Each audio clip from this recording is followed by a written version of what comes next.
So moving straight to South Africa, Julius Malema, the leader of South Africa's Economic Freedom Fighters Party, is embroiled in a controversy with the UK government over a denied visa application. And as you can see on the screens, we have this coming from BBC. It says South African opposition politician heads out after failing to get UK visa, and this has created a lot of controversies and a lot of misunderstanding in South Africa as it stands now. My brother Chris is here.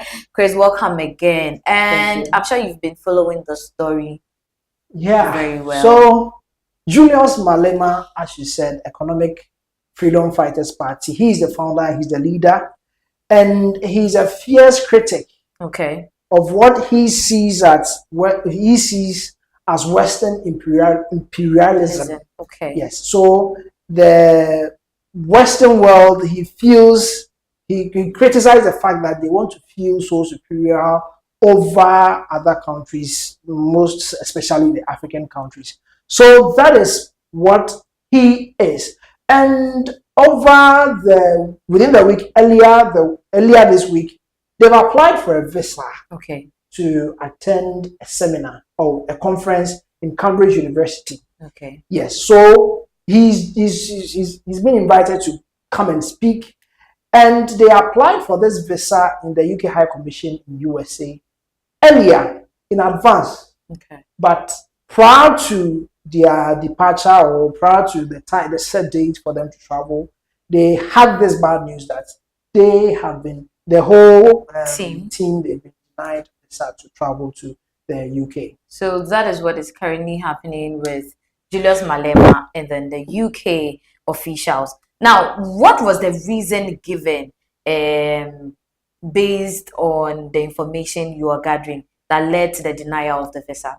Okay, so the British High Commission, Philipson, who is in South Africa, he came out to give reasons as to why the visa was denied. And he said that in as much as they applied for the visa earlier or in advance, they had some UK bank holidays which affected the processing and then the granting them the visa.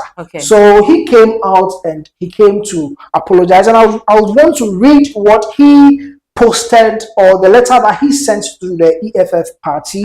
He said, I recognize, this is from Mr. Anthony Philipson, the British High Commission for South Africa. He said, I recognize that this is deeply disappointing, as the delegation applied in advance and some paid for priority service. Wow. So those who couldn't pay for priority service probably made their application very early, and those who can pay for priority, probably they delayed a bit, but they were still within the time frame. All their documents were intact. But he was saying that on 5th May, there was a bank holiday in UK, which affected the processing and everything. So this is the reason that he came out and apologized to the EFF party and Julius Malema. So if this is the reason that came up from this whole UK visa saga, why is it becoming a big issue with Julius Malema? Does he have other motive? Does he feel there is a motive behind the UK denying his visa? Okay, so Julius Malema, as I said, is a fierce critic of Western imperialism in Africa.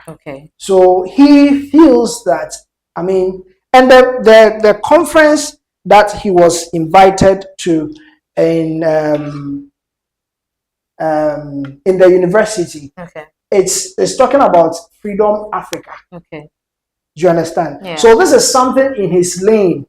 So he feels that this is what I do. So this is a strategy to sabotage him, not to appear on that platform and speak in the conference. So that's why there's a whole brouhaha about this whole thing. But looking at the relationship between South Africa and UK, with Julius Malema being the picture, do you think his thoughts and mindsets about they trying to sabotage him is really true?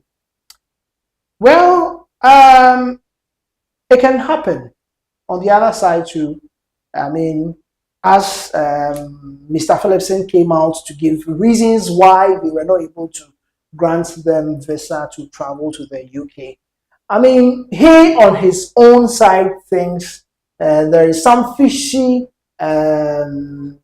misconduct about the whole thing. And he also went to Twitter and he also posted. He went on X and he also posted, and I'll read what he posted.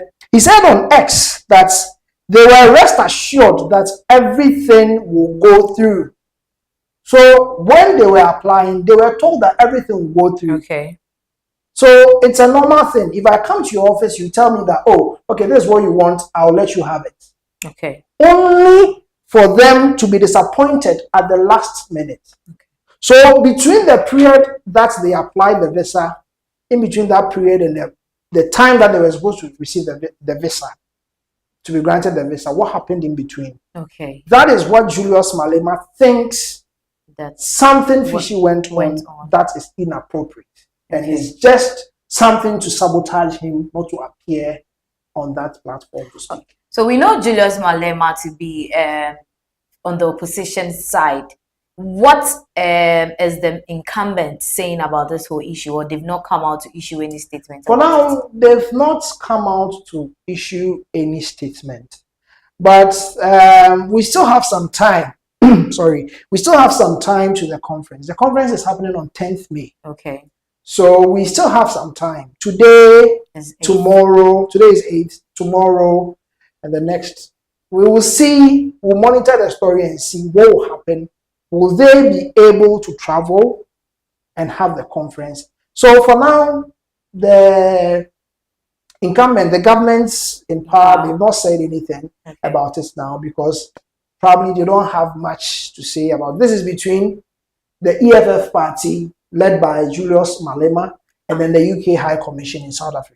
Okay. Yeah. So lastly, before we go, was there any assurance from the British High Commissioner to Julius Malema that there's going to be a way out for him to go for the conference? Did they give any assurance in their Yes. Letter? So you see, if you want to do something, the last time I was talking about the fact that you clean your home before you go out to step out boldly. Yes. They prepared all their documents. Those that cannot pay for priority service, they applied earlier. Okay.